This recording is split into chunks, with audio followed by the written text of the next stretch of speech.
Tapos regarding naman sa mga maintenance natin dito,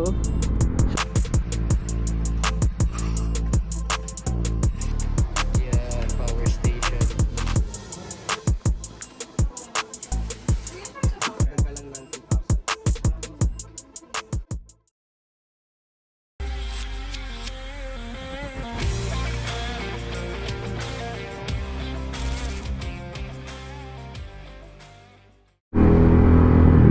so yun, good day guys. Medyo matagal bago tayo nakapag-upload ulit. Hindi dahil sa busy tayo guys, honestly wala na talaga tayong ma-content or may upload. Pagdating kasi dito sa motor natin, ADB 160 or Mapa Giorno man, medyo na reach ko na para sa akin yung mga upgrades na kinakailangan ko. So all goods na ako ron, stop na ang gasto sa wakas. Pero sa ngayon, dadalhin ko to guys sa lead namin ng ADB 160 Caviteño kasi mekaniko yun and maalam siya pagdating sa ADB 160. Tapos regarding naman sa mga maintenance natin dito, so unahin ko na guys is yung pinaka main concern ko na ball race. Though yung ball race natin wala pa namang sira, alam ko naman kung paano siya i-check, pero I think medyo maluwag yung pagkaka-install ulit ng bagong ball race natin, kaya medyo mawabol yung ano natin, manibela, which is parang delikado siya kasi halimbawa mag-isang kamay ka lang tapos may gagalawin ka something dito, ayan o, nararamdaman ko na meron siyang galaw. So yun yung unang papacheck natin. Magpapalinis na rin tayo ng throttle body, papapalit tayo ng air filter, and then pangalawa, ano ba, ayun, bibili tayo guys ng power station. Kasi pag nagba-blackout sa amin, talagang mahirap para sa mga anak namin kasi maliliit pa, hindi sila makatulog.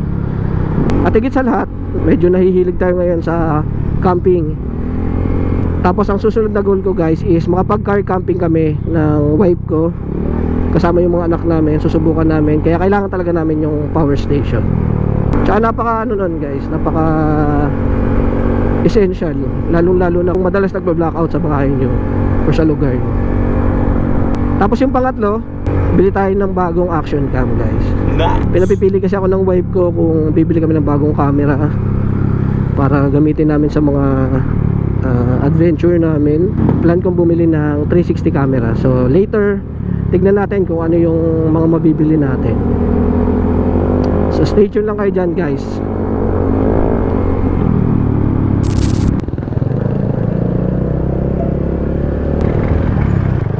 Ay,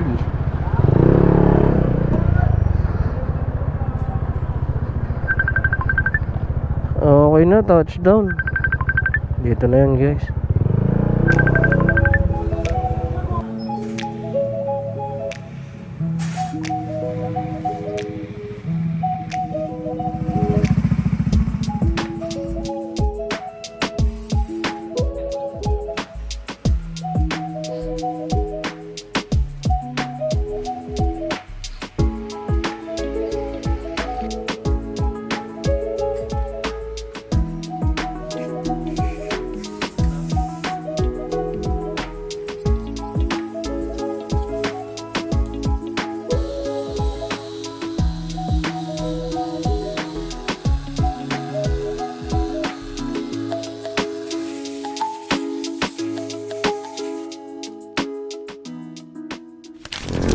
Alright, so bali ngayon guys, pauwi na tayo. Tapos na tayo magpa-maintenance.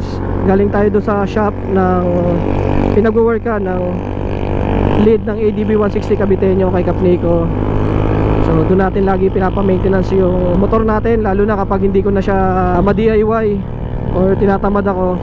So doon ako lagi napunta kasi mas kabisado niya yung mga gagawin pagdating sa ADB 160. Kasi halos araw-araw kaharap nun guys is ADB 160 na. So bali ang mga pinatira natin sa kanya, nagpa-throttle body cleaning tayo nitong motor. Tapos pinalinisan na rin natin yung harap and likod na brake pad. Tapos pinasabay ko na din guys yung center stand kasi napansin ko meron na yung squeaky sound. Medyo may kalawang na din, pero kagandahan nun, naagapan agad natin kasi kapag hindi ko agad yun napalinisan, may tendency ma-stuck siya yung suksukan ng ehe or nung mismong parang tubo nung center stand.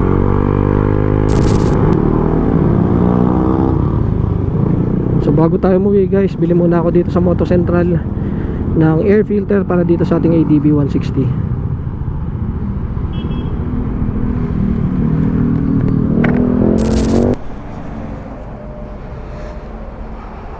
So bali yun guys, pauwi na tayo ngayon. Kasi bumili pa tayo nitong air filter. Wala kasing genuine na air filter do sa pinanggalingan natin. Kaya ako na lang magkakabit.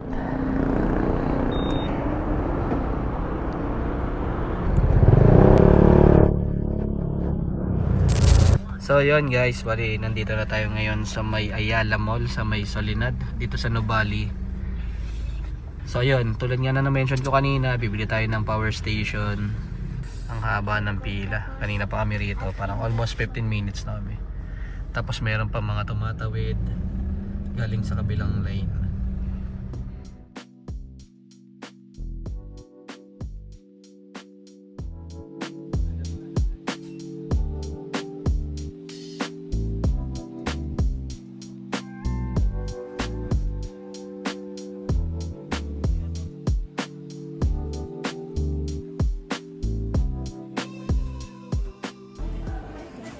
So bali ito na yung mga nabili natin guys. Ito yung EcoFlow River 3 Max Plus. Actually ang target ko talaga dito River 3 Plus lang sana yung kukuhain natin, which is parang nasa 200 watts hour lang siya. Pero nung pagdating natin dito sa store nila, meron silang promo. Kasama na yung mismong extra battery niya para maging 858 siya na watts hour.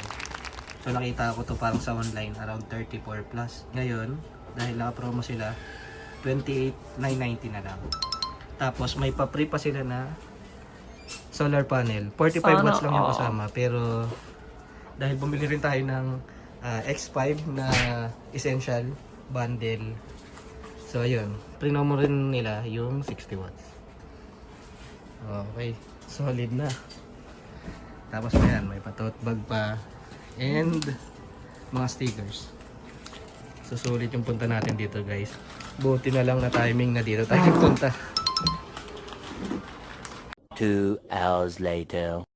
So yun guys, balik kakatapos lang namin kumain. Pabalik na kami ngayon sa mismong store na pinagbilan namin nung power station at saka nung X5 natin na Insta360.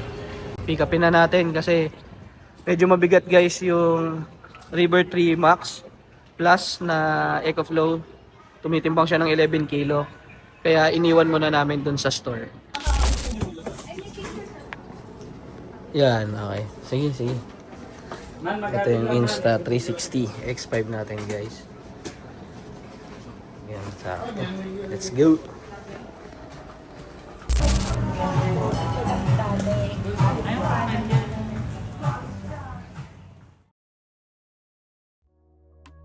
So bago natin tapusin tong video na to guys, pakita ko na lang muna sa inyo for the last time yung mga devices na binili natin. Na-mention ko na rin naman kanina kung bakit tayo nag-invest ng mga ganitong devices. So syempre doon sa Insta360, nagmo-motovlog tayo. And ito na yung pinaka-latest version ng Insta360. So gagawa tayo ng separate video para dito guys. Para tignan natin kung maganda ba talaga siya or ano yung experience. Ano yung mga cons and pros na paggamit nito. So bibigay ko sa inyo yung detail na yon sa next video natin. Tapos ito naman battery generator, napakalaking tulong nito para sa akin, lalong lalo na sa field ng work ko. So dahil work from home tayo, more than 3 years na guys, sa mga power outage hindi na natin kailangan mangapit bahay, pumunta sa bahay ng parents ko, bahay ng barkada, katrabaho, or kahit mismo sa office. Makakapag-save tayo ng time, ng pera, ng gas. So yun yung mga kagandahan ng meron kayong power station sa bahay. So dito na lang natin i-connect yung laptop, yung router, anything. As long as merong power outage, wala na tayong worry. Tapos yung detail nito guys, bakit ito yung pinili natin, gagawa na lang rin natin to ng separate video, including yung mga previous nya guys, itong solar panel at saka itong EcoFlow na bag. Tignan natin yan guys sa mga susunod nating video. So bali yun lang naman guys. So if ever na meron kayong mga question, clarification, or any suggestion, i-comment nyo lang sa i-upload nating video para dito. And kung sa tingin nyo guys naging interesting tong video na to, pa-like and share and subscribe na lang din para updated kayo sa mga susunod nating upload. So yun, I think hanggang doon na lang. Salamat.